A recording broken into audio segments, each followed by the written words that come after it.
Animations have come a long way since the days of early Disney and Snow White and the Seven Dwarfs, and yet, for the most part, animation was a medium that was exclusively seen as humorous and family friendly, primarily aimed towards the younger demographic. However, there was a shift in the 20th century, with more experimental filmmakers realizing the potential animation has to tell any type of story, particularly horror.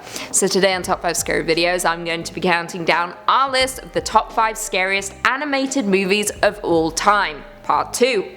Let's jump in. Coming in at 5, City of Rot. Check the water supply for worms? I don't drink water.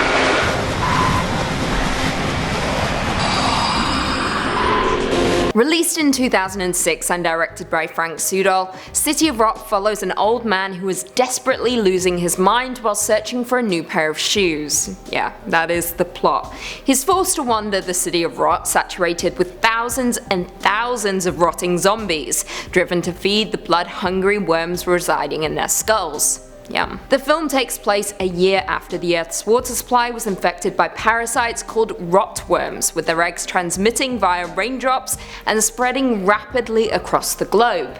They of course feast on human flesh and turn their victims into mindless zombies. It's a classic. During this time, our old man, Fred, is on the quest for a pair of comfortable slippers. That's his goal. Honestly, respect. As zombie films go, City of Rot is one of the best, and the goriest, and on top of that, it's 2D limited animation.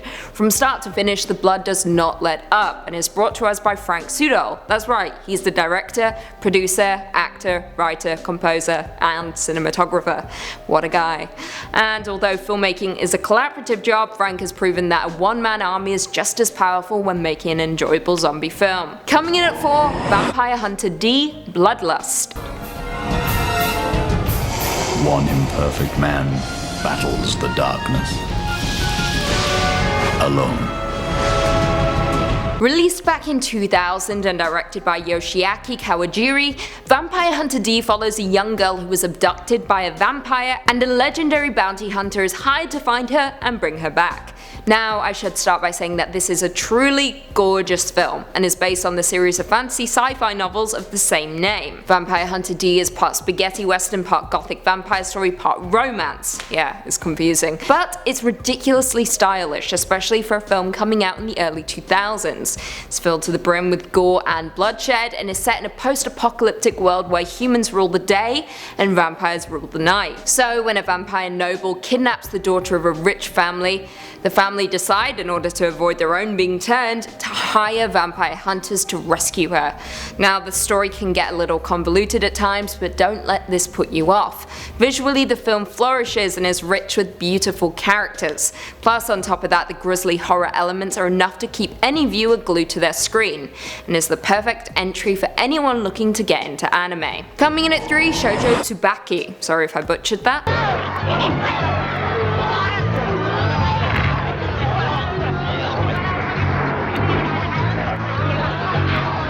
Also known as Midori, this 1992 animation follows a little orphan girl who joins a freak show circus troupe, whose members rape and abuse her. She then finds a glimmer of hope in the enigmatic magician who joins the group.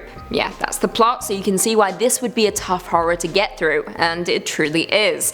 Midori begins as a sweet, innocent girl who is making the most of her life, but when her mother falls ill, that's when she is forced to drop out of school and join the circus. Now, the events that unfold are truly tragic, and have you connecting with and sympathizing with the main character, who is pretty much dragged through a living hell. And as a viewer, you are forced to watch on, with you desperately wanting to help but unable to do so. Now, it's not necessarily gory, but certainly more emotionally draining than all of our numbers combined, and that's saying something. Watching a young girl's life go from normal and innocent to tragic and horrific is truly a tough swallow. You have been warned. Coming in at 2, Fears of the Dark. When you are afraid, it is difficult to breathe. It is difficult to move. It is difficult to speak.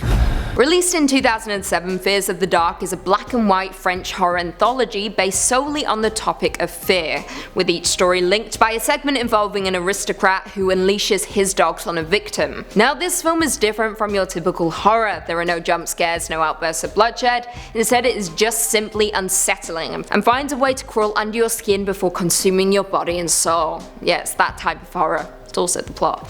Now, the stories range from a young girl who is tortured inside and outside of her nightmares, and a narration set to computer animated shapes. All are unique yet as frightening as the last, ranging from bone chilling to flat out terrifying. Some are animated by hand and others by computer, but all are black and white, making the film at times seem more like an experimental horror exercise than a horror movie. And finally, coming in at number 1, Perfect Blue. はい、5秒前。4、3、2。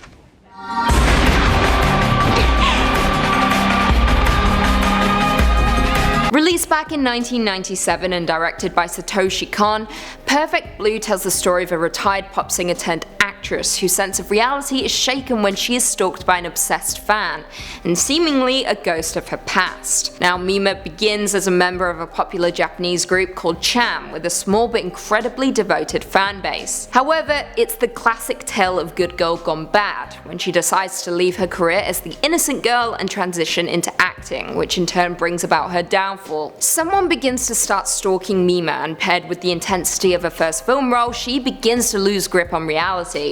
The question this film makes you ask, though, is Mima being stalked, or is she in fact the stalker? This is perhaps not just one of the scariest animated films, but also one of the greatest psychological horror animes ever made. It's cerebral yet disturbing. It makes you question your own reality and the people within it. It also has a truly unforgettable twist that will make you want to watch the film from the very beginning. Perfect Blue is deeply violent, physically and emotionally, with more bloodshed than you would initially expect in a film like this. So, forewarning, this film will linger with you and leave you with some profound psychological scars. Well, there we have it. Do you guys agree with our list? Were there any animated movies that we missed? Leave us all your thoughts and feelings in the comments down below. Perhaps we can do a part 3. If you haven't already, be sure to give this video a big thumbs up, subscribe and turn on notifications so you never miss another scary vid. Until next time, see you later.